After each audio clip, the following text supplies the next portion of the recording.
Hello everyone, welcome to all in online lecture series of subject biology. In this topic, you already learned the introductory part about the biomolecules and also the classification of the biomolecules.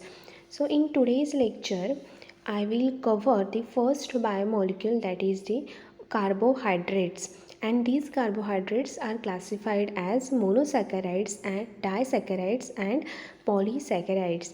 In today's lecture I will just introduce you about the carbohydrates. म्हणजे या लेक्चरमध्ये मी फक्त जो introductory part आहे कार्बोहायड्रेट्सचा तो cover करणार आहे and in next some lecture I will cover their types. Okay. आणि हे जे कार्बोहायड्रेट्स आहेत ते आपल्या बॉडीमध्ये कुठून येतात, तर आपण जे फूड इनटेक करतो, the food which we have taken, जे फूड आपण घेतलेलं असतं त्यामधूनच कार्बोहायड्रेट्स आपल्या बॉडीला मिळत असतात. So carbohydrates are organic substances and they have carbon, hydrogen, oxygen. त्यांच्यामध्ये जे एलिमेंट्स असतात ते कोणते असतात, तर कार्बन, हायड्रोजन अँड ऑक्सिजन असतात. या ग्लुकोज जो इथे इमेज ग्लुकोजचं इथे जे स्ट्रक्चर ड्रॉ केलेलं आहे त्यामध्ये बघू शकतो मी कार्बन, हायड्रोजन, ऑक्सिजन हे त्यामध्ये एलिमेंट्स आहेत आणि त्यांचा जो रेशिओ आहे this ratio as found in water means H2O, वॉटरचा जो फॉर्म्युला आहे त्यामध्ये ऑक्सिजन 1 अँड हायड्रोजन 2. म्हणजे इथे मल्टिप्लाय म्हणजेच ऑक्सिजन 1 अँड 2. तसंच ग्लुकोजमध्ये सुद्धा C6H12O6 ऑक्सिजन 6 आहेत, सो द हायड्रोजन्स आर 12. असा हा रेशो असतो 2:1. Okay. Then carbohydrates means hydrates of carbon. आता हे जो कार्बोहायड्रेट हा जो वर्ड आहे तो का तयार झाला आहे, because these carbohydrates are hydrates of carbon. Okay. Hydrates of carbon. The meaning of carbohydrate is hydrates of carbon. Okay. Then carbohydrates are also called saccharides because they are basic components of sugars. आता हे जे carbohydrates आहेत they are also called as saccharides and here the sugar is the basic component and sugar is sweet in taste, so these carbohydrates are also called as saccharides because sweeten असल्यामुळे कार्बोहायड्रेट्सला saccharides सुद्धा म्हटलं जातं. Then carbohydrates can be broken down means to oxidize to release energy. जेव्हा carbohydrate oxidise होतात, for example cellular respiration. आता cellular रेस्पिरेशनमध्ये काय होतं, बॉडीमध्ये जे ग्लुकोज तयार झालेलं असतं, जे आपण फूड इंटेक करतो, जे कार्बोहायड्रेट्स घेतो त्यापासून ग्लुकोज जे तयार होतं, this glucose react with the oxygen. जो आपण ऑक्सिजन इनहेल करतो तो हिमोग्लोबिन च्या हेल्पने तो सेलपर्यंत पोहोचलेला असतो. तिथले जे ग्लुकोजबरोबर हा ऑक्सिजन रिॲक्ट होतो. Means here this is carbohydrate and this carbohydrate oxygen बरोबर रिॲक्ट झालं आणि ते एनर्जी फॉर्म करतात.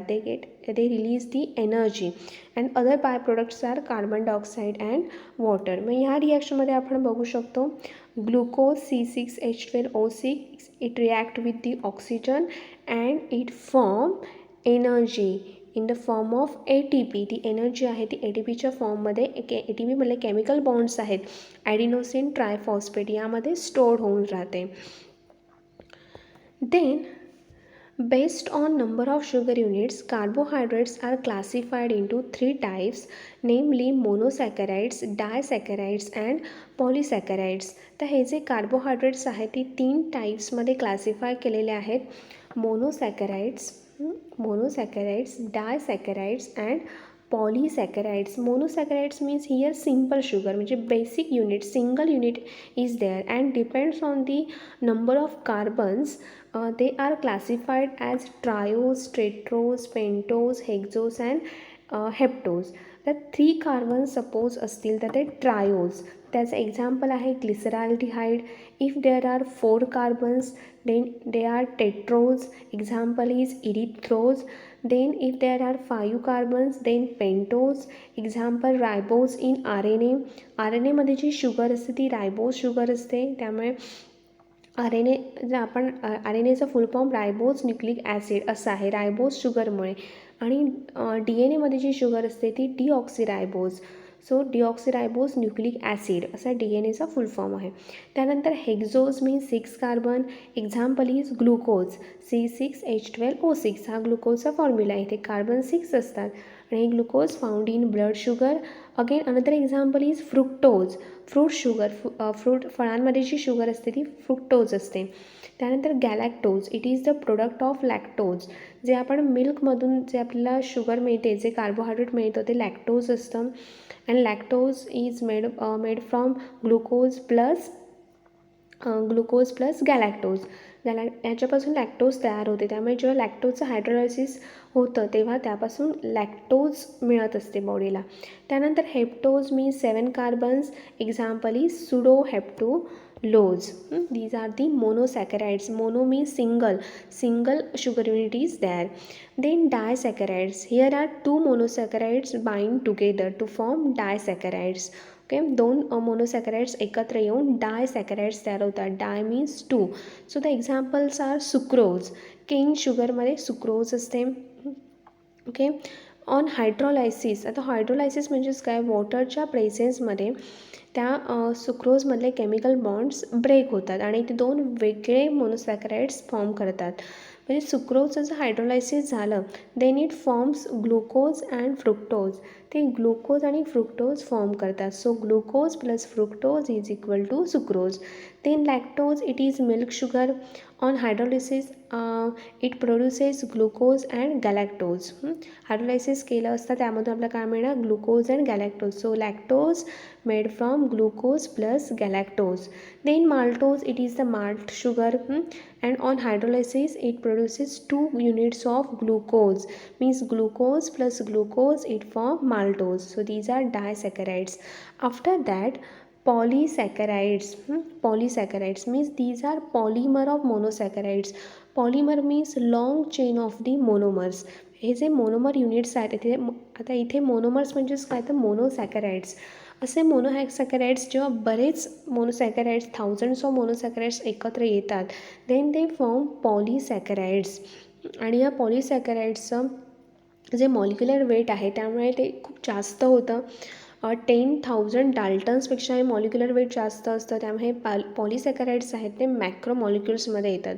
म्हणून हे कार्बोहायड्रेट्स मॅक्रो मॉलिक्युल्समध्ये इन्क्लूड केलेले आहेत.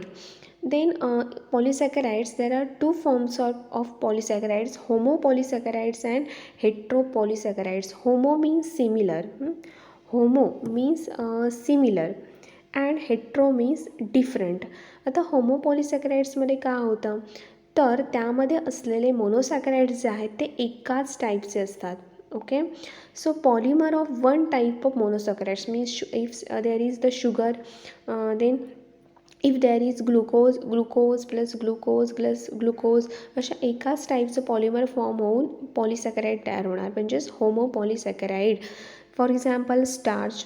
Plant storage molecule. प्लांटमधलं फूड मटेरियल स्टार्चच्या फॉर्ममध्ये स्टोअर केलं जातं. After that cellulose it is a cell wall component. सेलला जी रिजिडिटी येते स्ट्रॉंगनेस येतो तो या सेल्युलोजमुळे येत असतो. Then glycogen it is animal storage molecule. ॲनिमल्समध्ये जे फूड स्टोरेज आहे ते ग्लायकोजनच्या फॉर्ममध्ये केलं जातं. Okay, so these 3 are the homopolysaccharides. त्यानंतर after that हेट्रोपॉलिसॅकराइड्स.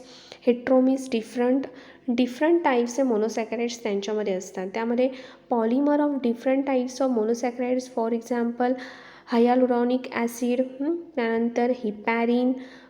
Blood group substances means ABO blood group substances. Chondroitin sulphates.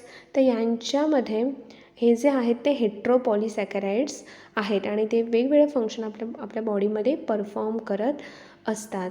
So this is all about the introductory part of the carbohydrates and in next some videos I will cover these types means monosaccharides, disaccharides and polysaccharides in detail.